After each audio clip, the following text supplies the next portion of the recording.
Ini saya akan menjelaskan tentang kata dasar. Kata dasar adalah unsur bahasa yang diucapkan atau dituliskan yang merupakan perwujudan kesatuan perasaan dan pikiran yang dapat digunakan dalam berbahasa.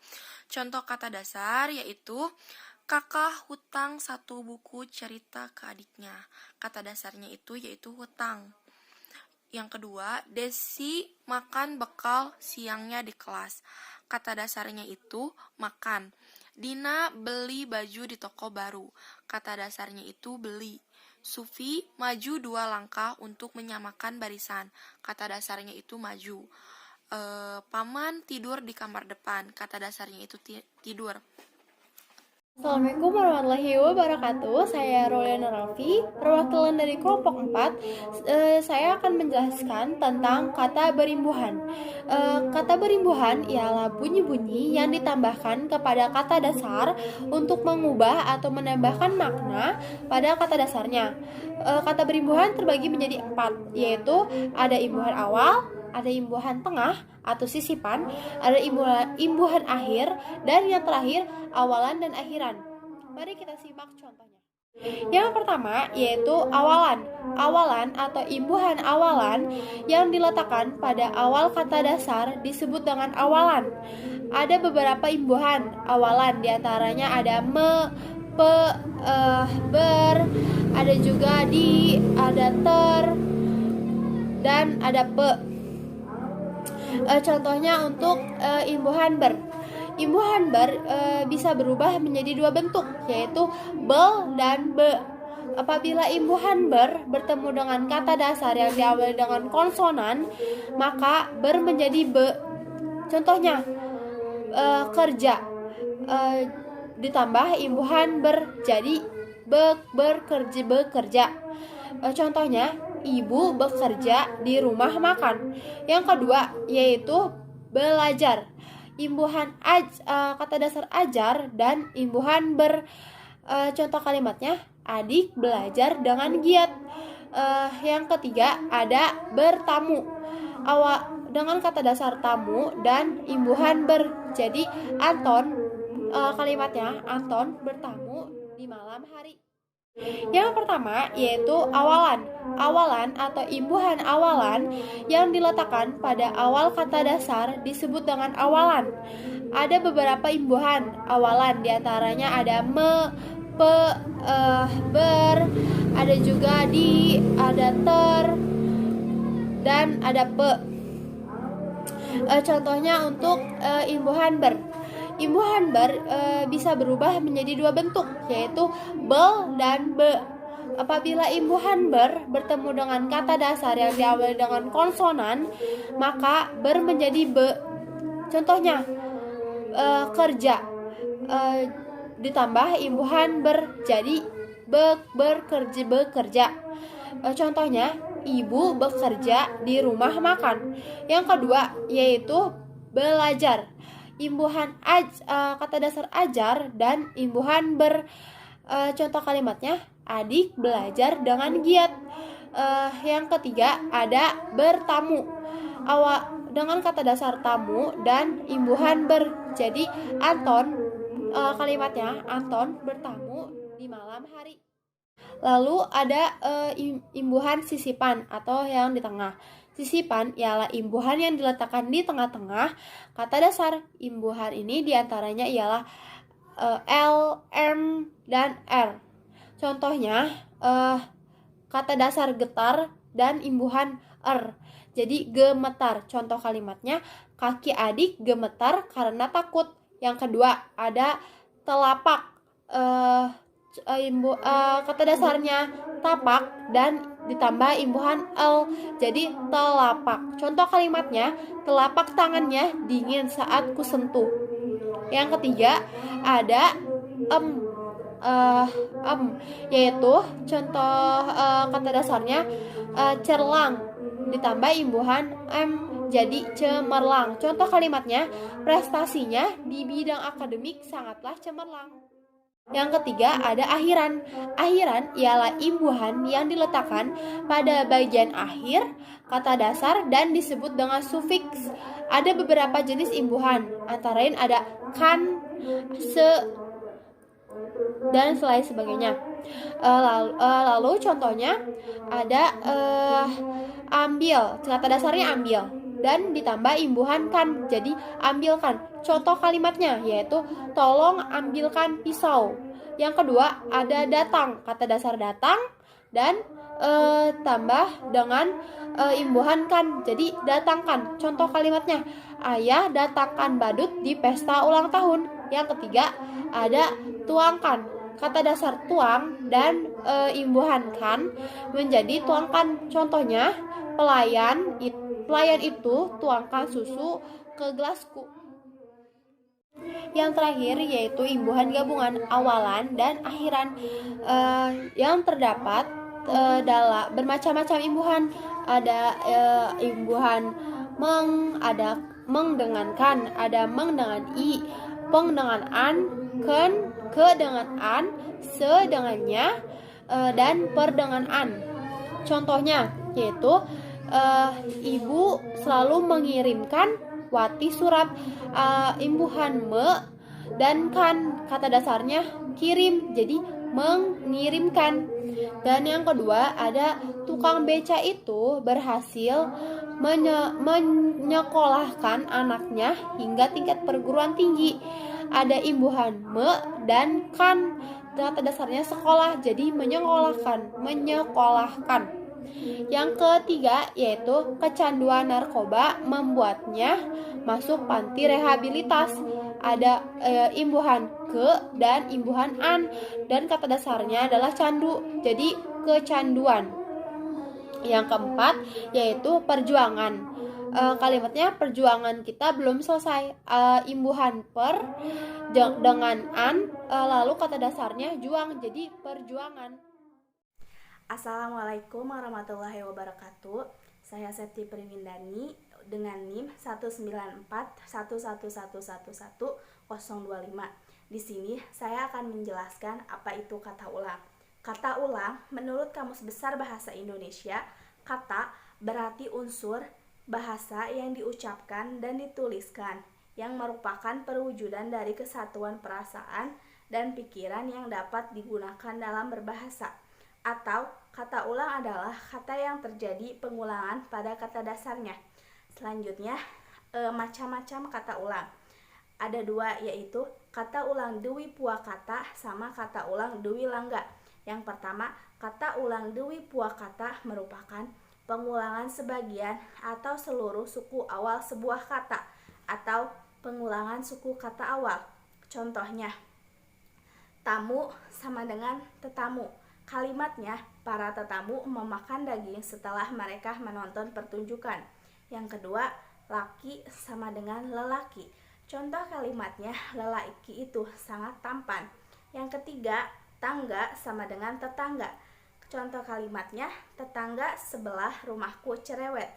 Yang keempat, sekali sama dengan sesekali. Contoh kalimatnya, sesekali tengoklah nenek. Yang kelima, sesama sama dengan sesama.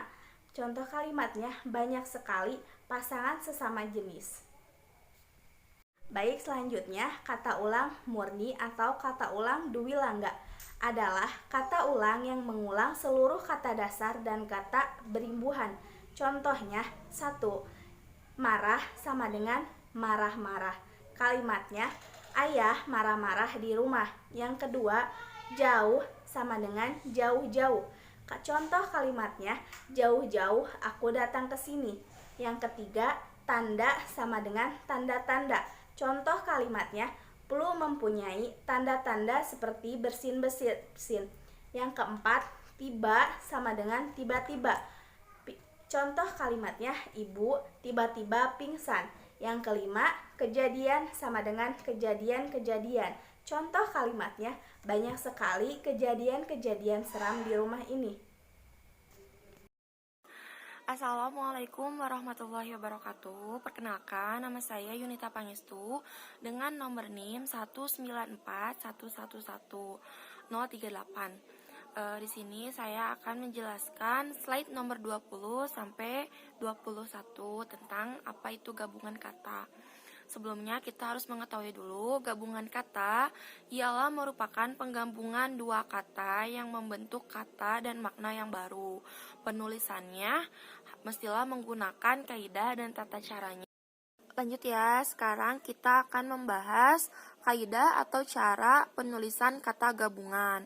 Yang harus diperhatikan itu yang pertama, jika gabungan kata berupa kata majemuk atau istilah khusus, maka gabungan tersebut haruslah ditulis terpisah.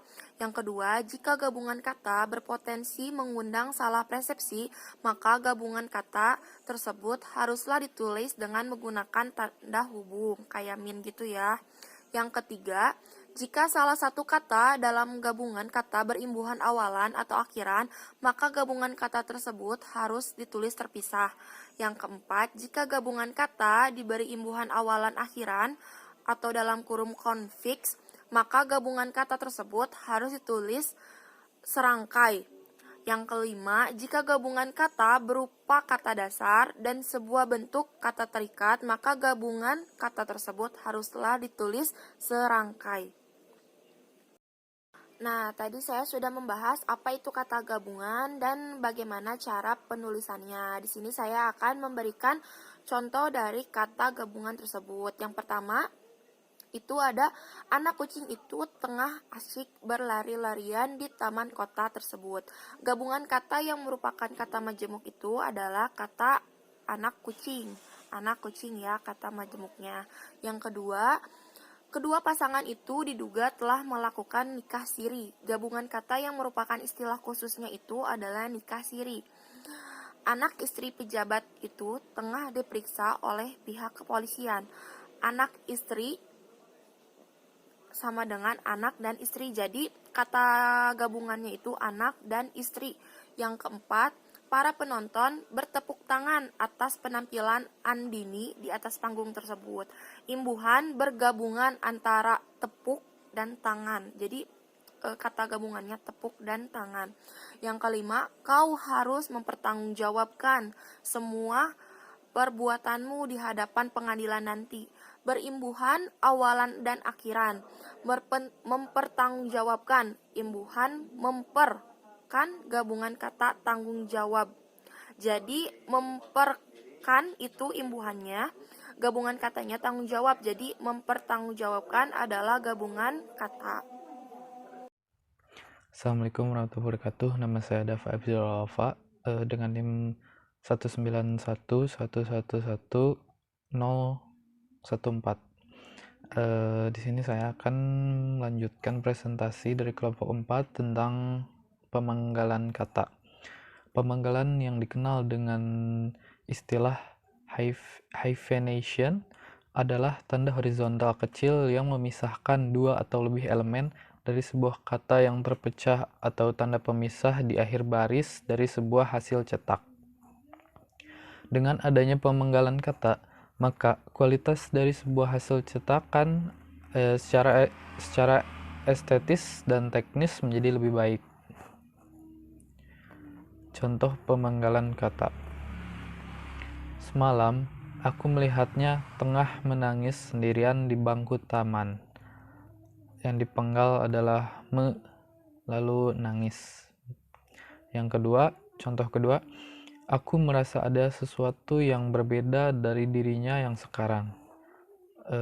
Pemanggalannya itu ada di kata berbeda.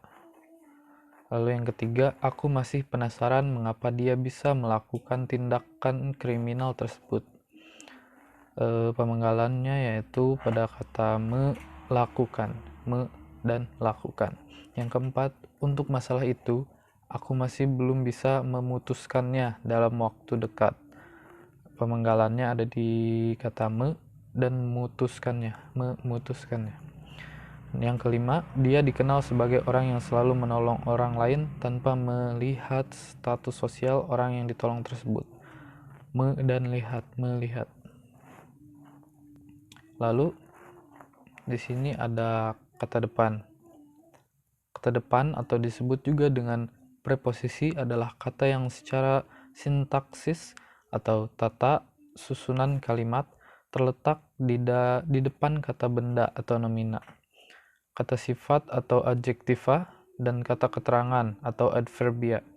Sedangkan secara semantis atau makna, kata depan menandai sebagai hubungan makna antara konstituen yang terletak di depan dan di belakang kata depan tersebut. Lalu di sini ada contoh kata depan. Contoh yang pertama, kata depannya yaitu menurut. Contohnya, menurut undang-undang yang berlaku, dia dapat dijatuhi hukuman 5 tahun penjara. Di sini kata menurut ada di depan kata undang-undang yang termasuk kata benda. Lalu yang contoh yang kedua, di sini ada kata depan bagi. Contohnya, bagi saya tidak penting dia ikut atau tidak. Di sini kata bagi ada di depan kata saya, yang berarti kata saya termasuk ke dalam kata benda. Lalu ada yang ketiga, katanya guna. Kelas tambahan itu diadakan guna membantu para siswa kelas 3 melakukan persiapan dalam menghadapi ujian nasional nantinya. Di sini kata guna ada di depan kata membantu yang termasuk kata sifat. Lalu yang keempat, di sini ada kata sampai. Kata depan sampai, contohnya, ibu guru menyuruh kami mengerjakan soal dari halaman 90 sampai halaman 102. Di sini kata depan sampai ada di depan kata halaman, yang berarti kata keterangan. Terima kasih. Wassalamualaikum warahmatullahi wabarakatuh. Assalamualaikum warahmatullahi wabarakatuh. Perkenalkan, nama saya Cynthia Septiani dengan NIM 194111055. Di sini saya akan sedikit menjelaskan tentang partikel, singkatan, dan akronim. Partikel atau kata tugas adalah kelas kata yang hanya memiliki arti gramatikal dan tidak memiliki arti leksikal. Arti suatu kata tugas ditentukan oleh kaitannya dengan kata lain dalam suatu frasa atau kalimat dan tidak bisa digunakan secara lepas atau berdiri sendiri. Atau menurut laman KBBI, partikel diartikan sebagai kata yang tidak dapat diubah bentuk dan mempunyai makna gramatikal di dalamnya. Kata-kata yang termasuk ke dalam partikel sendiri terdiri atas lah, kah, tah, pun, dan per. Contoh partikel yang pertama yaitu, aku pun baru menyadari bahwa ternyata dia sudah pindah rumah. Yang kedua, penghasilan Pak Handoko adalah sebesar 20 juta per bulan. Yang ketiga, kami pun terpaksa harus mengadukan perbuatannya itu ke pihak yang berwajib. Yang keempat, simpanlah sendal Anda di rak yang telah kami sediakan. Yang kelima, puisi itu berisi 12 baris per baitnya. Singkatan dan akronim. Singkatan ialah bentuk yang dipendekkan yang terdiri atas satu huruf atau lebih. Sedangkan akronim ialah singkatan yang berupa gabungan huruf awal, gabungan suku kata. Contoh singkatan. Yang pertama, Presiden sedang mengkaji ulang laporan APBN. Yang kedua, proposal itu harus disetujui oleh ketua lembaga Juli Suminar, SPD. Yang ketiga, polisi asuransi ibu sudah hampir jatuh tempo, TGL 14 Jun besok. Yang keempat, buah-buahan yang tidak baik, yang baik untuk pencernaan bayi adalah buah pisang, pepaya, pir, alpukat, DLL. Yang kelima, lingkar pinggang Donita yaitu 42 cm. Contoh akronim. Yang pertama, sejumlah artis kini mencoba peruntungan di bidang politik dengan mengajukan diri sebagai caleg. Caleg yaitu calon legislatif. Yang kedua, Pak Jainuddin sempat dicalonkan sebagai Cagup Sumatera Barat, Cagup atau calon gubernur. Yang ketiga, pemilu tahun 2019 tinggal 2 tahun lagi. Pemilihan umum. Yang keempat, jenis-jenis karnivora terdiri atas singa, harimau, hyena, DLL, yaitu dan lain-lain. Yang kelima, jurusan yang ada di kampus itu antara lain komunikasi, akuntansi, manajemen, DSB, yaitu dan sebagainya. Kata ganti ku, kau, ku, mu, dan nya. Kata ganti ku dan kau ditulis serangkai dengan kata yang mengikutinya. Ku, mu, dan nya ditulis serangkai dengan kata yang mendahulunya. Misalnya, yang pertama, buku ini boleh kau baca. Yang kedua, bukuku, bukumu, dan bukunya tersimpan di perpustakaan. Yang ketiga, rumahnya sedang diperbaiki. Kata-kata ganti itu, ku, mu, dan nya, dirangkaikan dengan tanda hubung apabila digabung dengan bentuk yang berupa singkatan atau kata yang diawali dengan huruf kapital, misalnya KTP-mu, SIM-nya, STNK-ku. Contoh kalimat yang pertama, semua barang di kamar ini adalah milikku. Yang kedua, sudah kuputuskan untuk memindah semua barang pribadiku ke gedung. Yang ketiga, dosaku bukanlah tanggung jawab orang lain. Yang keempat, rumahku adalah rumah orang tuaku karena aku berhasil seperti sekarang berkat perjuangan mereka. Yang kelima, keberhasilan masa depanmu adalah kebahagiaan orang tuamu. Yang keenam, tujuannya untuk mendirikan rumah sakit bagi anak yatim sungguh mulia. Yang ketujuh, semua yang kulakukan adalah wasiat terakhir orang tuanya. Contoh kalimat yang kedua. Yang pertama, apakah sudah kau putuskan akan tinggal di daerah mana setelah menikah nanti? Yang kedua, apa saja yang kau tahu tentang calon suamimu itu? Yang ketiga, turuti saja apa yang ayahmu inginkan. Semua itu pasti untuk kebaikanmu dan juga akan membahagiakannya. Yang keempat, rumah ini akan kujual demi pengobatan ibu dan masa depan adik-adikku. Yang kelima, perkataan ibumu sungguh menusuk hati sanubariku. Yang keenam, tujuan utama ayahmu memasukkan kamu ke pesantren adalah demi masa depanmu. Yang ketujuh, nilaiku, nilaimu, dan nilainya sama, tidak ada perbedaan sedikit pun. Yang kedelapan, genteng yang bocor sudah kuperbaiki kemarin sore. Yang kesembilan, pekerjaan di rumah sudah kuselesaikan semuanya karena hari ini adalah jatahku beres-beres rumah. Sekian, wassalamualaikum warahmatullahi wabarakatuh. Jadi, penulisan kata itu terbagi menjadi 8, yaitu ada kata dasar, kata ulang, kata berimbuhan, kata berhubungan, singkatan, akronim, kata depan, dan partikel. Dari masing-masing kata tersebut mempunyai makna dan fungsinya yang berbeda. Karena setiap kata itu mempunyai makna dan fungsinya yang berbeda. Jadi, diharapkan setelah kalian menonton video dari kelompok kami, kalian dapat mengimplementasikannya dalam kehidupan sehari-hari, sehingga dapat menulis atau menggunakan kata dengan cara yang benar agar sesuai dengan makna dan fungsinya.